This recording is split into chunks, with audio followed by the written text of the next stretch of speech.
Praise the Lord. വേഗം വരുന്നവനായ യേശു ക്രിസ്തുവിൻ്റെ അതിപരിശുദ്ധ നാമത്തിൽ ലോകമെമ്പാടുമുള്ള ജീവജലം പ്രേക്ഷകർക്ക് സ്നേഹ വന്ദനം. ഇന്ന് 2024 ഓഗസ്റ്റ് മാസം 25-ാം തീയതി ഞായറാഴ്ച. സ്വർഗത്തിലെ ദൈവത്തിൻ്റെ വലിയ കൃപയാൽ ഈ മാസത്തിൻ്റെ 4-ാമത്തെയും അവസാനത്തേതുമായ വിശുദ്ധ ദിനത്തിലേക്ക് പ്രവേശിപ്പാൻ കർത്താവ് നമ്മളോട് കൃപ ചെയ്തു. നാം ഏവരും ആയിരിക്കുന്ന ഇടങ്ങളിൽ ആത്മാവാകുന്ന ദൈവത്തെ ആത്മാവിലും സത്യത്തിലും ആരാധിച്ച് ദൈവകൃപ അനുഭവിപ്പാൻ ഈ ഞായറാഴ്ച ദിവസം സർവശക്തനായ ദൈവം ഇടയാക്കട്ടെ എന്നുള്ള പ്രാർത്ഥനയോടും ആത്മാർത്ഥമായ ആശംസയോടും ഇന്നത്തെ വാഗ്ദത്ത വചനത്തിനായി ഒരുങ്ങാം. ഇന്ന് ജീവജലത്തിൽ കൂടി പ്രോമിസ് വേഴ്സായി നമുക്ക് ലഭിച്ചിരിക്കുന്നത് ആവർത്തന പുസ്തകം 9-ാം അധ്യായം 19-ാം വാക്യം. ഡ്യൂട്രോണമി ചാപ്റ്റർ 9 വേഴ്സ് 19 നാം ഇപ്രകാരം വായിക്കുന്നു: യഹോവ നിങ്ങളെ നശിപ്പിക്കും വിധം നിങ്ങളുടെ നേരെ കോപിച്ച കോപവും ക്രോധവും ഞാൻ ഭയപ്പെട്ടു. എന്നാൽ യഹോവ ആ പ്രാവശ്യവും എൻ്റെ അപേക്ഷ കേട്ടു. ഇസ്രയേൽ പ്രഭുക്കന്മാരെ, ഗോത്രപിതാക്കന്മാരെ, പ്രധാനപ്പെട്ട ജനങ്ങളെ മോശ തൻ്റെ അന്ത്യദിനം മുന്നിൽ കണ്ടുകൊണ്ട് കൂട്ടുവിളിച്ച് അവർ വന്ന വഴികൾ, ദൈവം നടത്തിയ വിധങ്ങൾ, ഇവയെല്ലാം ആവർത്തിച്ച് അവരോട് പറഞ്ഞു കൊടുക്കുന്നതാണല്ലോ ആവർത്തന പുസ്തകത്തിന്റെ ഇതിവൃത്തം. ഒരു വിധത്തിൽ പറഞ്ഞാൽ പഴയ നിയമത്തിന്റെ അഥവാ ഇസ്രായേൽ ജനത്തിന്റെ മധ്യസ്ഥനായി നിലകൊണ്ട മോശ തന്റെ ജീവിതത്തിലെ ഏറ്റവും പ്രധാനപ്പെട്ട ഒരു ഘട്ടത്തെക്കുറിച്ച് പറയുന്ന ഭാഗത്തിന്റെ ഒരു വാക്യമാണ് ഇപ്പോൾ നാം ഇന്നത്തെ വാഗ്ദത്ത വചനമായി വായിച്ച് കേട്ടത്. ഇസ്രായേൽ ജനത്തോട് ദൈവം എന്ത് ചെയ്യരുതെന്ന് പറഞ്ഞു. ദൈവത്തിന് ഏറ്റവും വെറുപ്പുള്ളത്, ഇഷ്ടമില്ലാത്തത് അന്യ ദൈവത്തെ ആരാധിക്കുക, വിഗ്രഹ പ്രതിഷ്ഠ, വിഗ്രഹ ആരാധന, അന്യ ആരാധന. ഞാനല്ലാതെ ഒരു ദൈവമില്ല എന്ന് ആവർത്തിച്ച് മോശയിൽ കൂടെ ജനത്തോട് പറഞ്ഞ് ആ ദൈവത്തെ മറന്ന് അവർ യാത്ര ചെയ്യുകയാണ്. ഇതാ ജനത്തിനുള്ള ദൈവത്തിന്റെ വലിയ പദ്ധതി വാങ്ങുവാനായി മോശ ദൈവസന്നിധിയിൽ 40 രാവും 40 പകലും ഉപവസിച്ചു കഴിഞ്ഞു. അവിടെ നിന്ന് കൽപ്പലേഖയുമായി താൻ ഇറങ്ങാൻ നേരം ദൈവം മോശയോട് പറയുകയാണ്, നീ ചെല്ല്, ജനം ഞാൻ എന്തു പറഞ്ഞോ അത് വിട്ട് അന്യ ദൈവത്തെ ആരാധിക്കുന്നു. അവർ ഞാൻ പറയുന്ന അനുസരിക്കുന്നില്ല. എന്നിട്ടോ ദൈവം പറയുകയാണ്, ഞാൻ അവരെ നശിപ്പിക്കും, അവരുടെ പേര് തന്നെ ഞാൻ ഭൂമിയിൽ നിന്നും ഇല്ലായ്മ ചെയ്യും, ഞാൻ നിന്നെ അനുഗ്രഹിക്കും, നിന്നെ ഞാൻ വലിയവനാക്കും. ദൈവം കോപിച്ചു, പർവ്വതത്തിൽ തീയാളുകയാണ്. ദൈവത്തിന്റെ കോപവും ക്രോധവും എത്രത്തോളം വലുതെന്ന് മോശ കണ്ടു. മോശ വീണ്ടും 40 രാവും 40 പകലും ദൈവസന്നിധിയിൽ മുഴങ്കാലുമടക്കി പ്രാർത്ഥിച്ചു. എന്തിനു വേണ്ടി? ഈ ജനത്തിനോട് ക്ഷമിക്കണം, അവിടുത്തെ കോപം ശമിക്കണം. ഈ ജനത്തിനു വേണ്ടി ഞാൻ അങ്ങയോട് മാപ്പ് ചോദിക്കുന്നു, ക്ഷമിക്കണം. നാം ഇന്ന് വായിച്ച 19-ാമത്തെ വാക്യം എന്താണ്? മോശ ഭയപ്പെട്ടു. എന്ത് കണ്ടിട്ട്? ദൈവത്തിന്റെ കോപവും ക്രോധവും എത്ര വലുതാണ്, എത്ര ഭീകരമാണ് അത്. ഈ ഇസ്രായേൽ ജനം താങ്ങുകയില്ല. അവർ സെക്കൻഡ് കൊണ്ട് ചാമ്പലായി പോകും. നമുക്കറിയാം, ഹിരോഷിമയിലും നാഗസാക്കിയിലും അണു വർഷിച്ചു. ഇന്നും അതിന്റെ തിക്താനുഭവങ്ങൾ ആ പ്രദേശങ്ങളിൽ കൂടെ കടന്നു പോകുന്നു. എന്നാൽ നൂറ്റാണ്ടുകൾക്ക് പുറകിൽ മോശ ദൈവത്തിന്റെ മുഖത്ത് അതിലും വലിയൊരു ഭീകര കോപം, ക്രോധം കാണുവാനിടയായി. മോശ ദൈവത്തോട് കേണപേക്ഷിച്ചു. ആ പ്രാവശ്യവും ദൈവം മോശയുടെ അപേക്ഷ കേട്ടു. ദൈവം അവരോട് ക്ഷമിച്ചു. അടുത്ത വാക്യം 20-ാം വാക്യത്തിൽ അതിന് അവർക്ക് ഒത്താശ ചെയ്ത് നേതൃത്വം കൊടുത്തിയ അഹരോനെയും ദൈവം നശിപ്പിക്കും എന്ന് മനസ്സിലാക്കി അഹരോനു വേണ്ടിയും മോശ മധ്യസ്ഥത അണച്ചു, അപേക്ഷിച്ചു. ദൈവം അത് കേട്ടു. 2024 ഓഗസ്റ്റ് മാസത്തിന്റെ അവസാനത്തെ വിശുദ്ധ ദിനം അതിരാവിലെ ഇന്നത്തേക്കുള്ള വാഗ്ദത്ത വചനം കേട്ടുകൊണ്ടിരിക്കുന്ന എന്റെ മാന്യ മിത്രമേ, പ്രിയ സഹോദര, എന്റെ വാത്സല്യമുള്ള യുവജന സുഹൃത്തുക്കളെ, ഇന്ന് ഞാനും നിങ്ങളും ആയിരിക്കുന്നത് നമ്മുടെ കഴിവും മിടുക്കും നമ്മുടെ വിശുദ്ധ ജീവിതവും ആത്മീയതയും കൊണ്ടൊന്നും അല്ല.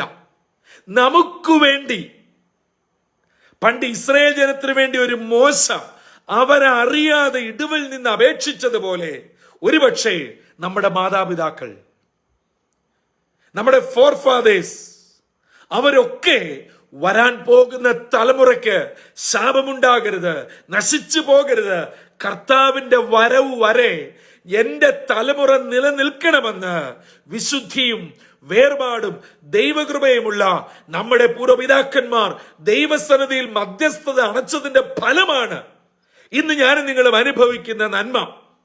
നിങ്ങൾ വിദേശ രാജ്യങ്ങളിലോ സ്വദേശത്തോ എവിടെയുമായിക്കൊള്ളട്ടെ ഉന്നതമായി ജോലി ചെയ്യുന്നവരായിരിക്കാം, വലിയ സ്ഥാനമാനങ്ങൾ വഹിക്കുന്നവരായിരിക്കാം, ഒരുപക്ഷെ ആത്മീയ ശുശ്രൂഷയിൽ തന്നെ ഉള്ളവരായിരിക്കാം. നിങ്ങൾ ആരും എന്തും എവിടെയും എങ്ങനെയുമായിക്കൊള്ളട്ടെ, ഇന്ന് നിങ്ങൾ ആയിരിക്കുന്നത് നമുക്ക് വേണ്ടി നമ്മുടെ പാവപ്പെട്ട അമ്മമാർ, നമ്മുടെ പിതാക്കന്മാർ, അവർ മുഴങ്കാലുമടക്കി പ്രാർത്ഥിച്ചിട്ടുണ്ട്. പണ്ട് നാളുകളിൽ കഷ്ടപ്പാടിന്റെയും ദുരിതത്തിന്റെയും ദാരിദ്ര്യത്തിന്റെയും മധ്യത്തിൽ അവർ എന്തു വിട്ടുപോയാലും കുടുംബ പ്രാർത്ഥന മുടക്കുകയില്ലായിരുന്നു, ആരാധന മുടക്കുകയില്ലായിരുന്നു, പ്രാർത്ഥന മുടക്കുകയില്ലായിരുന്നു.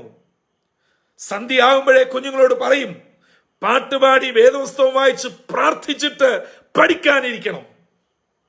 ഇത് മധ്യ തിരുവിതാംകൂറിന്റെ എല്ലാ ക്രിസ്തീയ കുടുംബങ്ങളിലെയും ഒരു പതിവ് ശീലമായിരുന്നു. സന്ധ്യാസമയങ്ങളിൽ വഴിയിൽ കൂടെ കാൽനട യാത്രക്കാർ പോയാൽ മാറി മാറി വീടുകളിൽ മത്സരിച്ച് പാട്ടുപാടി പ്രാർത്ഥിക്കുന്നത് കേൾക്കാമായിരുന്നു. ഇന്ന് മൊബൈല് താത്തുവെച്ചിട്ട് എവിടെയാണ് കുടുംബ പ്രാർത്ഥന? എവിടെയാണ് വേദപുസ്തക വായന? ഞാൻ ചോദിക്കട്ടെ എന്റെ സഹോദരങ്ങളെ, നിങ്ങളുടെ വീട്ടിൽ ക്രമമായി കുടുംബ പ്രാർത്ഥനയുണ്ടോ? കുടുംബ പ്രാർത്ഥന എവിടെ നിന്നു അവിടെ കുടുംബ കലഹമുണ്ട്.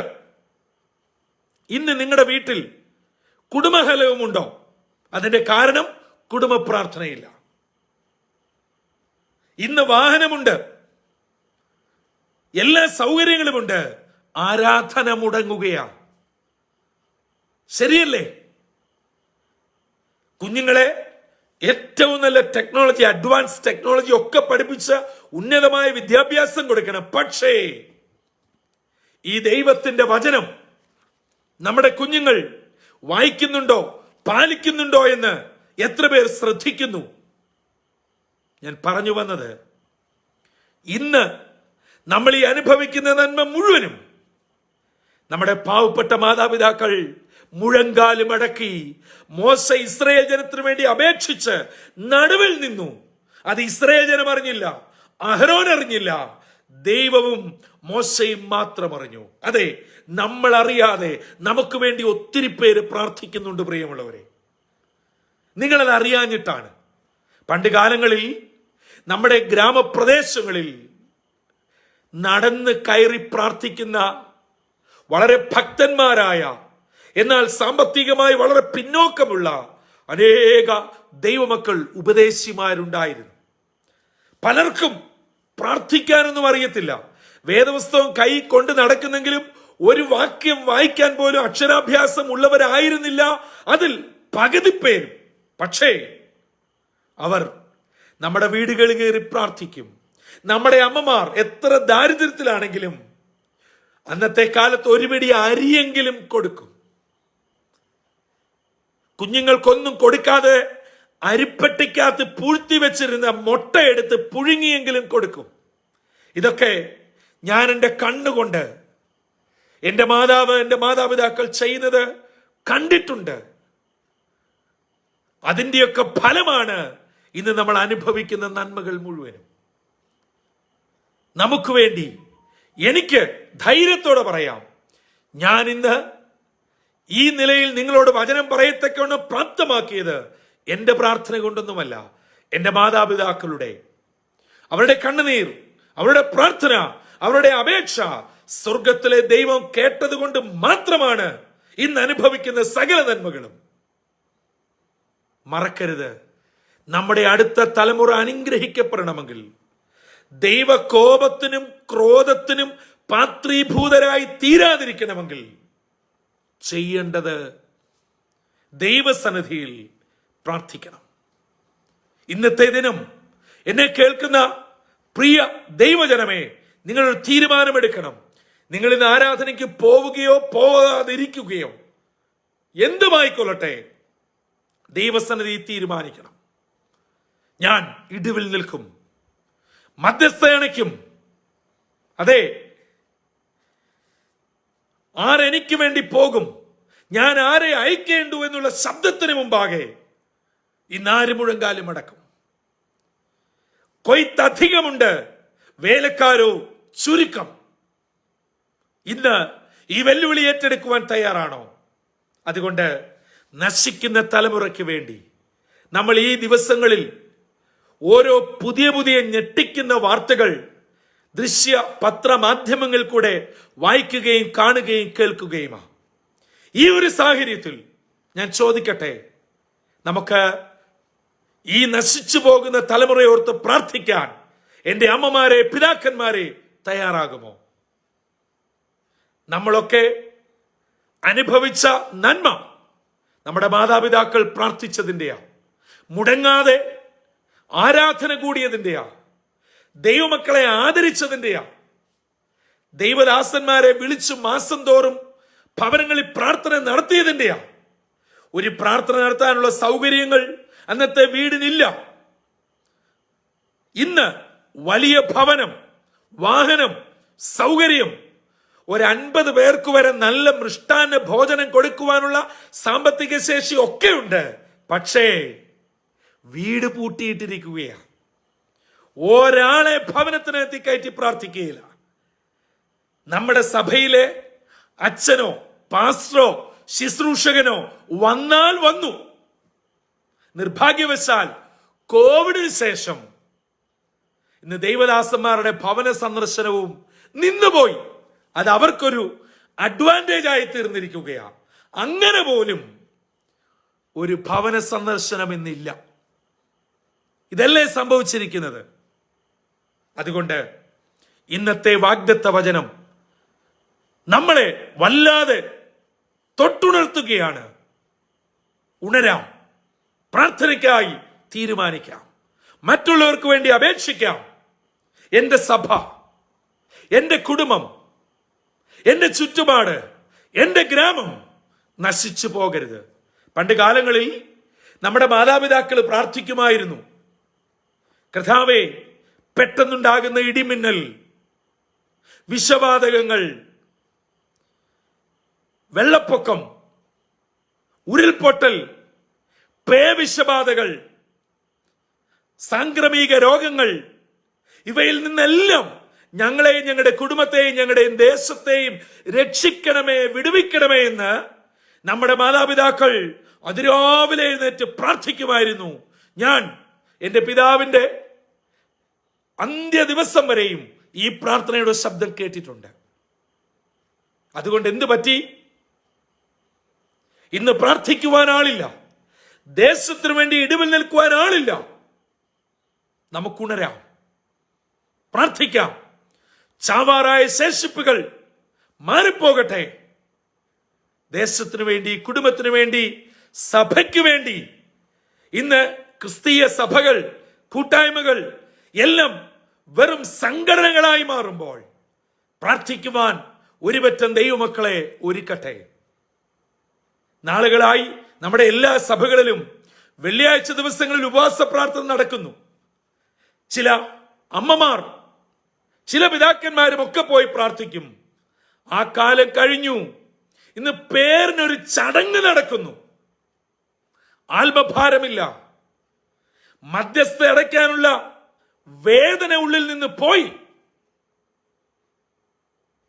ഒരു മടങ്ങി വരവിനുള്ള സമയമായി. ഈ വിശുദ്ധ ദിനം ഒരുക്കത്തോടും സമർപ്പണത്തോടും ദൈവസന്നിധിയിലേക്ക് വരാം. മോശ ദൈവത്തിന്റെ ക്രോധവും കോപവും കണ്ട് ഭയപ്പെട്ടു. അവരെ നശിപ്പിച്ച് കളയാതിരിക്കേണ്ടതിന് ദൈവത്തോട് അപേക്ഷിച്ചു. ആ അപേക്ഷയും ദൈവം കേട്ടു. നമുക്കും അപേക്ഷിക്കാം. കർത്താവേ, എന്നോട്, എന്റെ മകനോട്, എന്റെ മകളോട്, എന്റെ കുടുംബത്തോട്, എന്റെ ചുറ്റുപാടിനോട്, എന്റെ സഭയോട് ക്ഷമിക്കണമേ. കുറവുകളുണ്ട്, സമ്മതിക്കുന്നു. അവിടുന്ന് ക്ഷമിക്കുന്ന ദൈവമാ. ദീർഘമായി ക്ഷമിക്കുകയും ദയ കാണിക്കുകയും ചെയ്യുന്ന ദൈവമാണ്. നമുക്ക് പ്രാർത്ഥനയ്ക്കായി പുതിയ തീരുമാനമെടുക്കാം. എങ്ങും നിങ്ങൾ ഓടിപ്പോകണ്ട. ഒരു പൈസ പോലും പോയി നേർച്ചയിടണ്ട. ഒരു മുട്ടുകാലം എങ്ങും പോയി മുടക്കണ്ട. ആരുടെയും മുമ്പിൽ തലകുനിക്കണ്ട. നിങ്ങൾക്കുള്ള വീട്ടിൽ, ഉള്ള പായിൽ ഒന്ന് മുഴങ്കാലും അടക്കാമോ? നിങ്ങളുടെ വേദപുസ്തകം നെഞ്ചത്തോട് ചേർത്ത് വെച്ച് നമ്മുടെ അമ്മയപ്പന്മാർ വേദനയോടെ പ്രാർത്ഥിച്ചതുപോലെ ഒന്ന് മുഴങ്കാലും അടക്കാമോ? നിങ്ങളുടെ കുഞ്ഞുങ്ങളുടെ ഭാവി ശരിയാകും. കുടുംബത്തിന്റെ കലഹം നിൽക്കും. സമാധാനമുണ്ടാവും. ഓരോ കുടുംബങ്ങളുടെ മേലും ഈ ഞായറാഴ്ച ദൈവകൃപയാൽ നിറയട്ടെ.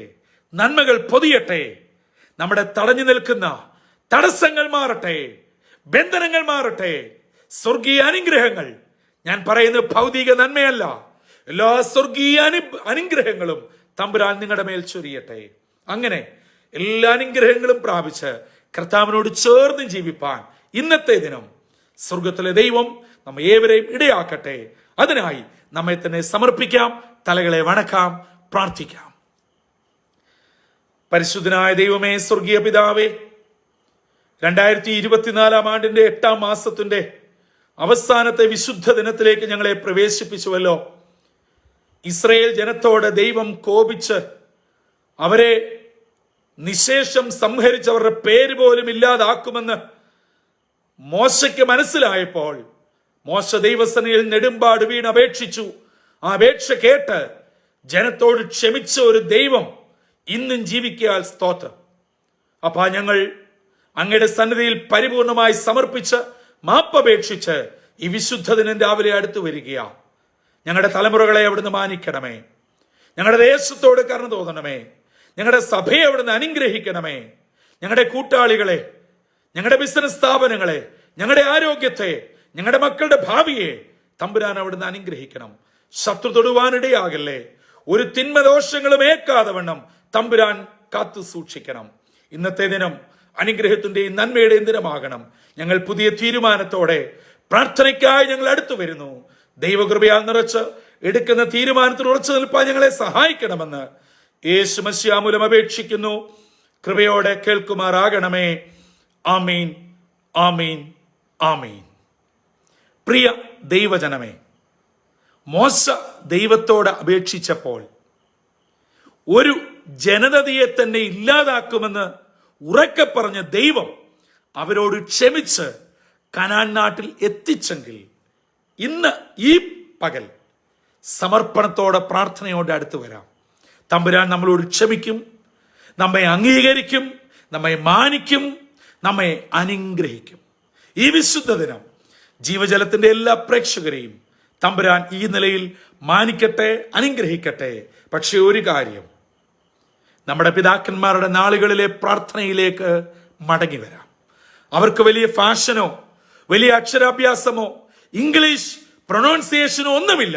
പക്ഷെ അവർക്കൊരു കാര്യമുണ്ടായിരുന്നു, അവരുടെ നാമിൽ പ്രാർത്ഥനയുണ്ടായിരുന്നു, അവരുടെ ഹൃദയത്തിൽ ദൈവഭയമുണ്ടായിരുന്നു. ആ നിലകളിലേക്ക് മടങ്ങി വന്നാൽ എന്നെയും നിങ്ങളെയും തമ്പുരാൻ മാനിക്കും. അങ്ങനെ ഇന്നത്തെ ദിനം ജീവജലത്തിന്റെ എല്ലാ പ്രേക്ഷകരെയും സർവശക്തനായ ദൈവം അനുഗ്രഹിച്ച് തന്റെ കൃപയാൽ വഴി നടത്തട്ടെ. കർത്തൃ ശുശ്രൂഷയിൽ നിങ്ങൾക്കൊപ്പം brother Santhosh Kodukulanji. God bless you all.